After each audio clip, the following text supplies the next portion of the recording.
Hello दोस्तों, जय हिंद जय भारत। आपका स्वागत है मेरे चैनल शिवा की पाठशाला पर। आज हम बात करेंगे बीपीएससी बिहार शिक्षक भर्ती के बारे में, जिसके एडमिट कार्ड डाउनलोड हो गए हैं। और जो एडमिट कार्ड डाउनलोड हुए हैं उनमें क्या क्या दिशा निर्देश दिए गए हैं और आपको कैसे फॉलो करने हैं, इसके बारे में मैं सारी जानकारी आपको बताऊंगी। तो चलते हैं, हम जानकारी ले लेते हैं एडमिट कार्ड के बारे में। देखिए क्या कहते हैं कि बिहार लोक सेवा आयोग आवश्यक सूचना विज्ञापन संख्या 27/2023 अध्यापक नियुक्ति प्रतियोगिता परीक्षा टीयर 2.0। देखिए फिर फर्स्ट नंबर पे ये क्या कहते हैं कि अभ्यर्थी प्रवेश पत्र डाउनलोड करने से पूर्व अद्यतन passport size photograph size 25 KB डिमेनेशन 250x250 अपने डैशबोर्ड में लॉगिन करने के उपरांत अपलोड करेंगे। उसके बाद ही प्रवेश पत्र डाउनलोड होगा। डाउनलोड किए गए ई एडमिट कार्ड में अभ्यर्थी आवंटित परीक्षा केंद्र कोड के रूप में दर्ज होगा, जिसमें केंद्र कोड यानी जो केंद्र कोड होता है ना, सेंटर कोड एवं जिला का नाम अंकित होगा। ठीक है। अब देखिए आगे क्या है। वर्ग 6 से 8 एवं वर्ग 9 से 10 से संबंधित वैसे अभ्यर्थी जिन्होंने सामाजिक विज्ञान या विषय का चयन किया गया है, वे इतिहास, भूगोल, अर्थशास्त्र एवं राजनीति शास्त्र में किसी 2 विषय जिसमें एक विषय इतिहास या भूगोल विषय अनिवार्य है का चयन करके एडमिट कार्ड डाउनलोड से संबंधित आवश्यक प्रक्रिया करेंगे। देखिए ये जो जानकारी थी सेकंड नंबर पर, वो थी सब्जेक्ट के वाइज, यानी कि सब्जेक्ट आपने क्या चूज किया उसके लिए थी, जैसा मैंने आपको बता दिया। वीडियो अच्छा लग रहा है तो वीडियो को लाइक कर दीजिए, चैनल को सब्सक्राइब कर दीजिए। वीडियो को देखने के लिए एंड तक बने रहिए। देखिए थर्ड नंबर पर दिशा निर्देश है आपका, माननीय सर्वोच्च न्यायालय दिल्ली द्वारा पारित न्यायाधीश के आलोक में डीएलएड डिग्री मान्य है। देखिए जो अभी 2 दिन पहले सूचना आई है कि डीएलएड डिग्री होती है तो 18 माह की होती है, जिससे कि केवीएस का एग्जाम हुआ है उसमें मतलब बाहर कर दिया गया है। तो ये जो बिहार शिक्षक भर्ती चल रही है या जो पहली हुई है उन्हें नहीं किया जाएगा। क्यों नहीं किया जाएगा इसमें बताया, कब से नहीं किया जाएगा इसके बारे में बताया गया है। देखिए अप्रशिक्षित प्रारंभिक शिक्षक जो दिनांक 10 तारीख 8वां महीना यानी कि 10 और 8/2017 की पूर्व से कार्यरत हैं, उनकी 18 माह की डीएलएड डिग्री मान्य होगी। जो जिन्होंने 2017 के बाद से 17 के बाद जो डीएलएड की है वो मान्य नहीं होगी। जो बच्चे 2017 से पहले किए उनकी डिग्री जरूर मान्य होगी। इसलिए मैं तो हमेशा कहती हूँ कोई भी नोटिफिकेशन आता है तो आप उससे पहले अच्छे से पढ़िए। लेकिन नोटिफिकेशन में एक एक जानकारी दी गई होती है। इसी कारण से आप जब एक एक जानकारी अच्छे से पढ़ेंगे तो आप कोई भी फॉर्म है या कोई भी जानकारी आपको गलत नहीं मिलेगी। सबसे पहले यही काम करना है, नोटिफिकेशन आ जाए तुरंत डाउनलोड नहीं करना है, 1 घंटा बाद 2 घंटा बाद डाउनलोड कीजिए। उसके बाद अब उसको अच्छे से रीड कीजिए, 1 बार 2 बार 3 बार, ठीक है ना। ये क्या होता है, हर बार ही ऐसा करना है आपको। अब देखिए आगे क्या कहते हैं दिशा निर्देश फोर्थ में, वर्ग 1 से 5 संबंधित अभ्यर्थियों को निर्देश दिया जाता है कि कंडिका 07 में वर्णित सर्वोच्च न्यायालय द्वारा पारित आदेश पर सहमति व्यक्त करते हुए एडमिट कार्ड डाउनलोड करने संबंधी प्रक्रिया करेंगे। दिशा निर्देश 5 कहता है कि जैसे वैसे अभ्यर्थी जो शिक्षा विभाग पिछड़ा एवं अति पिछड़ा कल्याण विभाग के अंतर्गत शिक्षक पद के लिए 6 से 8 वर्ग 6 से 8 संगीत या कला विषय को छोड़कर आवेदन किए हैं तथा दोनों विभाग के लिए अलग अलग विषयों का चयन किया गया है, उन्हें केवल शिक्षा विभाग के लिए चयनित विषय के परीक्षा में सम्मिलित होना होगा। अब देखिए आगे चलते हैं पॉइंट नंबर 6 पे, सभी अभ्यर्थी प्रवेश पत्र की अतिरिक्त प्रति अपने साथ परीक्षा केंद्र ले जाना सुनिश्चित करें। परीक्षा अवधि में शिक्षक के समक्ष हस्ताक्षर कर उन्हें सुपुर्द करना सुनिश्चित होगा। देखिए जो आपका प्रवेश पत्र है ना, इसमें तो दिया गया है कि 2 एडमिट कार्ड निकलवाने हैं आपके, एक तो आपका जमा हो जाएगा और एक आपके पास रहेगा। तो मैं तो ऐसे कहती हूँ 2 से ज्यादा निकलवाने की कोशिश कीजिए, कम से कम 5 एडमिट कार्ड तो आपके होने चाहिए, 5 या 4 तो होने चाहिए। ऐसा होता है कि जब हम एग्जाम देने जाते हैं तो हमें जैसे जो बच्चे दूर के हैं, खासकर जो बच्चे अदर स्टेट के हैं या फिर बहुत दूर के, जिन्हें कोई सेंटर पता ही नहीं है कि या फिर वहां पे कभी गए नहीं, कोई जानकारी नहीं है, तो मैं तो उनको यही बोलती हूँ कि 5 एडमिट कार्ड डाउनलोड कीजिए। 2 अपने सेफ रखिए, बिल्कुल 2 आपको सेफ रखने हैं, 2 बाहर रखने हैं, एक अपने बैकअप में रखना है। 2 बार इसलिए रखने हैं कि जैसे आप कहीं ट्रैवल करने जाते हैं, आपके कोई जानकार मिल गया, जैसे कि जो बच्चे बिहार शिक्षक भर्ती की परीक्षा दे रहे हैं उनसे पूछ सकते हैं भाई ये एड्रेस कहाँ है, तो आपको वो एडमिट कार्ड पढ़ने से बता देंगे। कभी कभी ऐसा होता है कि विद्यालय का नाम यानी कि जिस कॉलेज में या जिस स्कूल में आपका सेंटर आने वाला है उसका नाम बहुत हार्ड होता है, इंग्लिश में भी होता है हिंदी में, लेकिन हम कभी कभी बोल नहीं पाते या फिर समझ में नहीं आता है, एक जैसा नाम होता है तो उसमें डिफरेंसेस रहते हैं। तो मैं तो कहती हूँ 2 एडमिट कार्ड आपके कॉलेज के लिए होने चाहिए जहाँ आप पेपर देने चाहिए, एक बैकअप में होना चाहिए और 2 ऊपर होने चाहिए, क्योंकि एडमिट कार्ड हम बार-बार दिखाते होते हैं, हार्ड कॉपी होती है, जल्दी फट जाती है, तो इसलिए बस मैं तो ये कहूँगी 5 एडमिट कार्ड तो आप अपने साथ रखे ही रखिए, एक फ्यूचर में काम आ जाता है। जैसे कि कभी आपका रिजल्ट आया, आपको रोल नंबर याद नहीं है, तो उस एडमिट कार्ड से देख सकते हैं। जब आपके पास एडमिट कार्ड होगा तब ना देखेंगे, जब होगा ही नहीं तो कैसे देखेंगे। अब चलते हैं आगे पॉइंट नंबर 7 पर। परीक्षा कोड के संबंध में विस्तृत जानकारी आपको, जो परीक्षा केंद्र कोड होगा उसकी विस्तृत जानकारी आपको दी जाएगी, 5/12/2023 23 से उपलब्ध करा दी जाएगी। 5 तारीख से आपको परीक्षा केंद्र कोड के बारे में पता चल जाएगा। अभ्यर्थी अपना प्रवेश पत्र सुनिश्चित डाउनलोड कर लें। अभ्यर्थियों को परीक्षा प्रारंभ होने के 1 घंटा पूर्व तक ही परीक्षा केंद्र में प्रवेश की अनुमति दी जाएगी। अर्थात 1 घंटा पूर्व प्रवेश बंद कर दिया जाएगा। परीक्षा अवधि की समाप्ति के पश्चात used OMR sheet answer used OMR यानी कि आंसर सीट को सील बंद करने के पश्चात ही परीक्षा कक्ष को छोड़ेंगे। देखिए, आपको हर हाल में 1 डेढ़ घंटे पहले पहुंच जाना चाहिए। देखिए, 1 घंटा भी बहुत कम रहता है। मैं तो कहती हूँ कि आप 2-3 घंटे पहले पहुंचे। देखिए, आप जब पहले पहुंच जाते हैं तो आप वहां पे थोड़ा सा रेस्ट भी कर लेंगे, कोई नई जानकारी मिल रही है, जैसे किसी किसी हर सेंटर पे थोड़े थोड़े नियम अलग होते हैं, जैसे कि आपके 2 फोटो चाहिए, वो लगते भी, एक एडमिट कार्ड आपका जमा भी होगा। तो इसीलिए मैं कहती हूँ कि 5 एडमिट कार्ड निकलवाने और अपनी काफी सारी फोटो रखनी, 2-3 पेन रखने, अपने आप को पहले से प्रिपेयर रखना है। देखिए, 1 घंटा पहले आप जाएंगे, आपका माइंड बहुत ज्यादा घबराया हुआ होगा, पेपर में भी आप घबरा जाएंगे तो पेपर अच्छा नहीं होगा। 2-3 घंटे पहले पहुंच जाइए, वहां रेस्ट कर लीजिए। अच्छे से रेस्ट करने के बाद आप तो कुछ थोड़ा बहुत खा लीजिए, पी लीजिए, थोड़ा इधर उधर घूम लीजिए। माइंड को क्या करना होता है कि एग्जाम से पहले थोड़ा सेट करना होता है, माइंड में थोड़ा सा आराम की जरूरत होती है। देखिए, जो बच्चे बहुत दूर से जाते हैं, वो सफर करके जाते हैं, जैसे सुबह 10 बजे से पेपर है, 7 बजे 8 बजे पहुंचे, 1 घंटे बाद है एग्जाम है, तो इसमें क्या होता है कि माइंड बहुत ज्यादा है, थका थका होता है। जिन बच्चों को थोड़ी सी वॉमिट होती है सफर के दौरान, या सफर के दौरान थोड़ा सा उन्हें अच्छा फील नहीं होता है, तो उन बच्चों को तो मैं यही कहूंगी कि पहले जाने की कोशिश करें, जिससे आपका अच्छे से एग्जाम पास हो जाए, क्योंकि ऐसी शिक्षक भर्ती दोबारा देखने को नहीं मिलने वाली। आप अपना माइंड बहुत अच्छे से सेट करके रखें और अपनी तैयारी लगातार बनाए रखें। अब देखिए, एक जानकारी कि 28 जिलों में रहेगा शिक्षक नियुक्ति परीक्षा के लिए सेंटर। आपके जो सेंटर रहेंगे ना, वो 28 जिलों में ही रहेंगे, इसके अलावा नहीं होंगे। अब देखिए, आगे चलते हैं हम। देखिए, नियोजित शिक्षकों के बारे में बताऊंगी और विशेष विद्यालय को। देखिए, 7,279 विशेष विद्यालय अध्यापक होंगे बहाल। आज से पात्रता परीक्षा के लिए करें आवेदन। देखिए, शिक्षक नियुक्ति के तीसरे चरण की तैयारी शुरू। ये जो विशेष विद्यालय वो तीसरा चरण है, पहला चरण तो आपका अगस्त में हुआ था, और ये जो चल रहा है वो दूसरा चरण है। देखिए, क्या कहते हैं कि शिक्षक नियुक्ति के तीसरे चरण की तैयारी शुरू। नियुक्ति के तीसरे चरण के तहत विशेष विद्यालय अध्यापक के लिए 7,279 पदों पर बहाली होगी। इसके तहत विशेष विद्यालय अध्यापक के कक्षा 1 से 5 तक के लिए, ध्यान से सुनिए, कक्षा 1 से 5 तक के लिए कितने पद है? 5,534, और छठी से 8वीं के लिए है 1,745 पद सृजित किए गए हैं। इसके लिए बिहार विशेष विद्यालय अध्यापक परीक्षा BSSTET 2023 का आयोजन होगा। इसके लिए आवेदन प्रक्रिया 2 दिसंबर से शुरू होगी।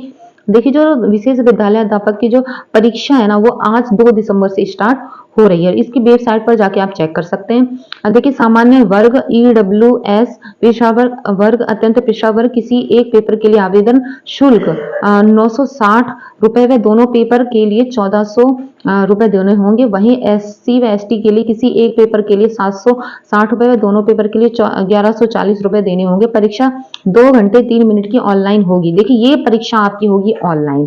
देखिए, जो बच्चे ऑनलाइन परीक्षा, जिन बच्चों को ऑनलाइन परीक्षा का बिल्कुल भी नॉलेज नहीं है, वो ऐसा करिए कि कोई भी ऐप पर जाके आप एक टेस्ट सीरीज ले सकते हैं, उसके अकॉर्डिंग कर सकते हैं। वैसे तो वहां पे जो पेपर देने का पैटर्न होता है वो हर जगह का अलग अलग होता है। तो आप क्या करेंगे, ऑनलाइन पेपर करने के लिए आप टेस्ट सीरीज ज्वाइन कीजिए और टाइम मैनेज कीजिए।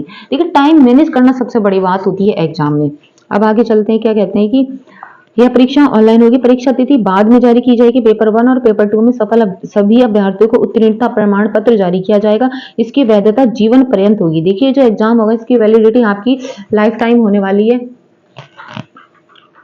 अब आगे क्या कहते हैं ये कि आवेदन के लिए न्यूनतम उम्र सीमा, आवेदन के लिए न्यूनतम उम्र सीमा के लिए कट ऑफ तिथि 1 अगस्त 2023 रखी गई है। 1 अगस्त को आवेदकों की न्यूनतम आयु 18 वर्ष होनी चाहिए। ठीक है। अब देखिए, पात्रता परीक्षा के आवेदन आज से, देखिए ये क्या कहते हैं कि बिहार विशेष विद्यालय अध्यापक पात्रता परीक्षा के लिए ऑनलाइन आवेदन 2 दिसंबर से शुरू होगा। प्राथमिक मध्य विद्यालय मिलाकर कुल 7,279 रिक्त पदों के लिए परीक्षा ली जाएगी। इसमें 1 से 5वीं के लिए तो मैंने आपको बता ही दिया है।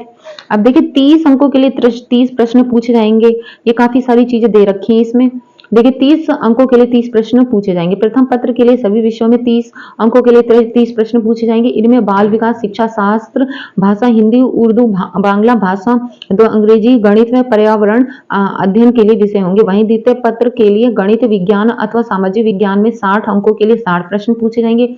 बाल विकास एवं शिक्षा शास्त्र, भाषा अनिवार्य हिंदी, उर्दू, बांग्ला भाषा 2 अनिवार्य, अंग्रेजी, हिंदी, उर्दू, बांग्ला, संस्कृत के लिए 30 प्रश्नों की 30 अंकों के 30 प्रश्न होंगे। ठीक है, अब आगे चलते हैं। बीपीएससी हर साल 30 सितंबर को लेगा प्रारंभिक परीक्षा। मुख्य परीक्षा आयोजन प्रत्येक वर्ष जनवरी में होगा। देखिए संयुक्त प्रतियोगिता परीक्षा के आयोजन से जुड़ी जानकारी आयोग अध्यक्ष ने साझा की है। 69वीं मुख्य परीक्षा 3 से 7 जनवरी 2024 को आयोजित करने की तैयारी होगी। जो आपकी मुख्य परीक्षा होगी वो 3 से 7 जनवरी के बीच हो जाएगी। अब देखिए एक न्यूज है कि परीक्षा देकर नियोजित शिक्षक बनेंगे राज्यकर्मी। स्कूल आवंटन में 3 ऑप्शन होंगे। देखिए जो नियोजित शिक्षक है ना वो ऐसे शिक्षक है जो कि पहले से शिक्षक है और उनको क्या होंगे 3 ऑप्शन दिए जाएंगे और 3 ऑप्शन और 3 ही ट्रांसफर, ये समझ लिए तरह से ट्रांसफर परीक्षा है। इसमें क्या होगा 3 ऑप्शन होंगे। 3 ऑप्शन का मतलब है 3 परीक्षा होंगी आपकी। पहली बार में परीक्षा कर लीजिए तो आप परमानेंट हो जाएंगे, दूसरी में कर लेते हैं तो भी, तीसरी में कर लेते हैं तो भी। अगर इन तीनों में से किसी भी परीक्षा को, अगर इन तीनों में तीन ऑप्शन में से यानी कि 3 बार आपको मौका मिलेगा, तीनों मौके अगर आपने गंवा दिए तो आपको क्या कर दिया जाएगा, बाहर कर दिया जाएगा। इस बात का विशेष ध्यान रखना है जो बच्चे नियोजित शिक्षक हैं। और जो बच्चे ऐसे इसमें दिया गया जो बच्चे उसी स्कूल में है और वो ये अपनी सीट चेंज नहीं करना चाहते, अपना राज्य चेंज नहीं करना, वो सॉरी अपना जिला चेंज नहीं करना चाहते, स्कूल नहीं चेंज करना चाहते, तो ये परीक्षा नहीं भी देंगे। कोई जबरदस्ती नहीं है। देखिए मैं आपको पूरा डिटेल में आपको बता देती हूँ क्या कहते हैं ये। स्थानांतरण की प्रक्रिया। डीओ द्वारा शिक्षा का अधिकार कानून के तहत छात्र शिक्षक नियुक्ति को ध्यान में रखकर जिला में स्थानांतरित किया जाएगा। डीओ के द्वारा तय की गई अवधि पूरा होने पर जिला के तहत स्थानांतरित किया जाएगा। प्राथमिक और माध्यमिक शिक्षा निदेशक जिला के बाहर ट्रांसफर करेंगे। एक विशिष्ट शिक्षक 2 बार ही इस विकल्प का प्रयोग कर सकेगा। वरीयता के मापदंड होंगे। स्थानीय निकायों के शिक्षक के रूप में प्रशिक्षित वेतनमान पाने की तिथि है। 2 शिक्षक के प्रशिक्षण की तिथि 1 होगी जो जन्म तिथि आधार बनेगा। 2 शिक्षक इस मानदंड पर भी 1 हुए तो अंग्रेजी वर्णमाला को आधार बनाया जाएगा। मानदंडों में जो फिट नहीं हो उन पर जिला शिक्षा पदाधिकारी निर्णय लेंगे। ठीक है, अब देखिए जो इस बार शिक्षक नियोजित शिक्षक है उनकी वेतन जान लीजिए क्या कहते हैं वेतन में कि कक्षा 1 से 5 के लिए 25,000, कक्षा 6 से 8 के लिए 28,000, 9 से 10 के लिए 31,000, 11 से 12 के लिए 32,000 होगी। ठीक है, अब देखिए क्या कहते हैं कि अन्य भत्तों में राज्य सरकार के अनुसार महंगाई भत्ता, मकान किराया, चिकित्सा भत्ता और शहरी परिवहन भत्ता शामिल है। समय समय पर वेतन और भत्तों में संशोधन किया जा सकता है यानी कि आपकी सैलरी बढ़ती रहेगी। अब देखिए राज्य के लगभग 4.25 लाख नियोजित शिक्षकों को राज्य कर्मी का दर्जा मिलेगा। इसके लिए शिक्षा विभाग ने नियमावली तैयार कर ली है। माना जा रहा है कि कैबिनेट की अगली बैठक में नियमावली को मंजूरी मिल जाएगी। राज्यकर्मी बनने के लिए नियोजित शिक्षकों को सक्षमता परीक्षा देनी होगी। परीक्षा पास करने वालों को नए स्कूल आवंटित होंगे। स्कूल आवंटन के लिए 3 जिलों का ऑप्शन मिलेगा। मैंने बताया था ना यहाँ पे आपको 3 ऑप्शन होंगे, 3 जिलों का भी ऑप्शन होगा, 3 बार परीक्षा का मौका मिलेगा। 3 जिलों का ऑप्शन होगा। साथ ही परीक्षा पास करने के लिए भी 3 मौके दिए जाएंगे। बिहार विद्यालय परीक्षा समिति ही सक्षमता परीक्षा लेगी। सक्षमता परीक्षा पास करने वाले शिक्षकों का संवर्ग जिला स्तरीय होगा, वह भी प्रावधान किया गया। बीपीएससी ने सफल हुए वैसे नियोजित शिक्षक जो अपने पुराने स्कूल में ही रहना चाहते हैं उन्हें क्षमता परीक्षा देने की कोई जरूरत नहीं होगी। परीक्षा पास करने वाले नियोजित शिक्षकों को विशिष्ट शिक्षक कहे जाने की बात नियमावली में है। हालांकि नियोजित शिक्षकों और संघों ने शिक्षा विभाग के विशेष शिक्षक पद हटाने का सुझाव दिया था लेकिन इसे हटाने पर अभी तक सहमति बनी हुई है। देखिए 2 नवंबर को गांधी मैदान में बीपीएससी से चयनित शिक्षकों नियुक्ति पत्र वितरण समारोह में मुख्यमंत्री नीतीश कुमार ने घोषणा की थी कि एक मामूली परीक्षा लेकर 3,68,000 नियोजित शिक्षकों को राज्यकर्मी बनाएंगे। परीक्षा उत्तीर्ण होने के लिए एक शिक्षक को 3 मौके मिलेंगे। 3 परीक्षा के बाद भी शिक्षक सफल नहीं होंगे, नियमानुसार हटा दिया जाएगा। जैसा मैंने बताया आपको 3 मौके मिलेंगे परीक्षा देने के। अगर तीनों मौकों में आप फेल हो गए तो आपको इस नियमानुसार साथ आपको शिक्षक बनने का मौका नहीं मिलेगा, मतलब आपको हटा दिया जाएगा। ठीक है, अब देखिए मैं बात करती हूँ एलटी ग्रेड की। यूपी में जो एलटी ग्रेड की परीक्षा है, अगर जानकारी देखी जाए, देखिए अहर्ता हुई निर्धारित एलटी प्रवक्ता भर्ती का रास्ता साफ। इसका मतलब है कि यूपी में भी एक बड़ी भर्ती देखने को मिल सकती है, जैसे कि टीजीटी के फॉर्म काफी दिनों से पड़े हुए हैं, पिछली साल 2022 जून में भरे गए थे, उसके बाद इस जून में भी एग्जाम नहीं हुआ और ये दिसंबर 2023 चल रहा है। इसमें क्या बात बताई गई, कल परसों की न्यूज है कि एलटी प्रवक्ता परीक्षा का रास्ता साफ हो सकता है। आपकी दिसंबर के बाद एलटी के फॉर्म आ जाए, फॉर्म फिलिंग शुरू हो जाए, और देखिए फरवरी में तो कोई एग्जाम होगा नहीं क्योंकि बोर्ड की परीक्षाएं चलती हैं, या तो जनवरी में। अगर ये ऐसा करते कि तुरंत एग्जाम लेते, तुरंत तुरंत फॉर्म भराते, तुरंत एग्जाम लेते, तो हो सकता है आपका जल्दी प्रक्रिया होने की संभावना हो सकती है। बस मैं तो ये कहूंगी, जो बच्चे एलटी की तैयारी करना चाहते हैं और जो लगे हुए हैं, वो अपनी तैयारी में बिल्कुल लग जाइए, क्योंकि यूपी में अक्सर देखने को मिला है कि तुरंत फॉर्म आते हैं, तुरंत परीक्षा होती है और फिर उसके काफी दिनों बाद रिजल्ट देखने को मिलता है। और जो बच्चे अपनी तैयारी में लगे नहीं हुए हैं, वो अपनी तैयारी में लग जाएं, क्योंकि मौका बार बार नहीं आता परीक्षा देने का। जो बच्चे बिहार में लग चुके हैं और जो बच्चे अब यूपी में आना चाहते हैं एलटी ग्रेड के माध्यम से, तो मैं तो उनको ये भी कहूंगी कि आप अपनी तैयारी फिर से जारी रखें एलटी ग्रेड में शिक्षक बनने का। तो देखिए मैं बता देती हूँ क्या कहते हैं कि राजकीय माध्यमिक विद्यालय में सहायक अध्यापक एलटी प्रवक्ता के 5000 से ज्यादा पदों पर समकक्ष अर्हता विवाद के कारण फंसी हुई थी। भर्ती के लिए भेजा गया अधियाचन उत्तर प्रदेश लोक सेवा आयोग द्वारा लौटा दिए जाने के बाद निदेशालय ने समकक्ष अर्हता निर्धारित कर शासन को भेज दिया है। इससे भर्ती का रास्ता साफ हो गया। शासन से इस संबंध में पत्र मिलने के बाद लोक सेवा आयोग द्वारा भर्ती विज्ञापन जारी किया जाएगा। राजकीय माध्यमिक विद्यालयों की एलटी ग्रेड एवं प्रवक्ता भर्ती के कई विषयों के मामले समकक्ष अर्हता विवाद के कारण हाई कोर्ट पहुंचे। इसके कारण भर्ती प्रक्रिया बाधित हुई। हाई कोर्ट की टिप्पणी के बाद उत्तर प्रदेश लोक सेवा आयोग की ओर से शिक्षा निदेशालय को समकक्ष अर्हता स्पष्ट करने के लिए पत्र लिखा गया है। इसी के साथ भर्ती के लिए एलटी एवं प्रवक्ता के करीब 5000 पदों का अधियाचन लौटा दिया गया था। एलटी पद पर हिंदी, अंग्रेजी, कला, कंप्यूटर, जीव विज्ञान, संस्कृत, उर्दू विषय में यह विवाद था। इसी तरह प्रवक्ता पद पर इतिहास, संस्कृत, फारसी, शारीरिक अनुदेशक, व्यायाम, गृह विज्ञान, संगीत, कला और उर्दू में समकक्ष अर्हता विवाद था। ऐसे में शासन ने समिति गठित कर समकक्ष अर्हता विवाद का निस्तारण कराया। निदेशालय ने समकक्ष अर्हता स्पष्ट करते हुए शासन को पत्र भेज दिया गया। अब अर्हता स्पष्ट हो जाने पर संशोधित अर्हता संबंधी पत्र आयोग को शासन की ओर से भेजा जाएगा। इसके बाद भर्ती प्रक्रिया शुरू हो सकेगी। इस तरह करीब 3 वर्ष से प्रतीक्षा कर रहे अभ्यर्थियों को अब जल्द भर्ती आने की उम्मीद है। देखिए यूपी में भी एक बड़ी भर्ती देखने को मिल सकती है, खासकर एलटी ग्रेड की। टीजीटी के बच्चों के तो फॉर्म भरे हुए हैं, जिन बच्चों ने फॉर्म भर रखा वो भी अपनी तैयारी लगातार बनाए रखें। देखिए ऐसा होता है, हम लगातार तैयारी बना के रखते हैं, तो अचानक से अगर कोई एग्जाम होता है, अचानक से परीक्षा होती है, तो हमें कोई भी दिक्कत का सामना नहीं करना पड़ता है। मैं तो बस ये कहती हूँ, जो बच्चे का शिक्षक बनने की तैयारी करते हैं वो तो अपनी तैयारी कंटिन्यू ही रखे, कम से कम कुछ ना कुछ पढ़ते रहे, 1 घंटा 2 घंटा। देखिए जब परीक्षा होती है तो हम 4 5 6 7 घंटे पढ़ सकते हैं, लेकिन जब परीक्षा नहीं होती तो हमारा खुद का मन भी नहीं होता है कि हम पढ़ाई करें। लेकिन बस आप तो इतना ध्यान रखें, अगर पढ़ाई भी नहीं करते हैं 4 5 घंटे, तो आप 1 डेढ़ घंटे अपने रिलेटेड सब्जेक्ट से टॉपिक कुछ ना कुछ डिस्कस करिए, यूट्यूब पे वीडियो देखते रहिए, किताबों से जुड़े रहिए। जब हम किताबों से जुड़े रहते हैं तो क्या होता है, हमारे अंदर एक कॉन्फिडेंस भी बना रहता है कि हाँ हमारी इतनी तैयारी है, हम इतन अगर 1 महीने बाद भी परीक्षा है तो हम 6 7 घंटे 8 घंटे कंटिन्यू पढ़ के अपनी परीक्षा पास करते हैं। तो देखिए जितने भी बच्चों के सीटेट क्लियर हैं, यूपी टेट क्लियर, उनको बहुत दिनों से परीक्षा का इंतजार है। काफी टाइम से यूपी में कोई भी शिक्षक भर्ती देखने को नहीं मिली है। बस पीजीटी के फॉर्म फिल कराए थे, उसके बाद कोई भी एग्जाम नहीं हुआ है। इस दिसंबर में पूरी 1.5 साल हो जाएगी, मैं भी वेट कर रही हूँ। अब न्यूज मिली कि एलटी ग्रेड की परीक्षा होने की उम्मीद है, यानी कि विज्ञापन आए और उसके बाद कब परीक्षा होती है ये भी कोई क्लियर नहीं है। जैसे पिछली बार हुआ था कि टीजीटी पीजीटी के एग्जाम की फॉर्म फिल करा लिए, परीक्षा का कोई भी लेना देना है कि कब परीक्षा होगी कब परीक्षा नहीं होगी। इस चक्कर में बच्चों ने अपनी और किसी भी तैयारी भी छोड़ा था। कोई बच्चे प्राइवेट जॉब करते तो उसको भी छोड़े बैठे थे। तो मैं तो बस इतना कहती हूँ कि अब अपनी तैयारी, यूपी में जितने भी बच्चे हैं, जिन बच्चों को एलटी ग्रेड टीचर बनना है और जिन बच्चों को टीजीटी पीजीटी का टीचर बनना है, वो अपनी तैयारी लगातार बनाए रखें। परीक्षा का कोई भरोसा नहीं है, सरकार का कोई भरोसा नहीं, कब क्या कर दे। तो आप अपने सतर्क रहें, सजग रहें और अपनी परीक्षा तैयारी को बनाए रखें। अब मिलेंगे नेक्स्ट वीडियो के साथ, जिसमें और कुछ बताऊंगी मैं। और जो बच्चे सीटेट की तैयारी करना चाहते हैं, और उसमें एक टॉपिक मैं पढ़ा रही हूँ आकलन मूल्यांकन मापने, इसके बारे में मेरी वीडियो देखिए और वीडियो को देखने के लिए देखकर अपनी इस वीडियो को देखकर शिक्षक आकलन, मापन और मूल्यांकन की बारे में मैं अपनी सी-टेट की तैयारी करवा रही हूँ। उस वीडियो को देखें और अपनी तैयारी को अच्छा करें। अब मिलेंगे नेक्स्ट वीडियो के साथ। जय हिंद, जय भारत।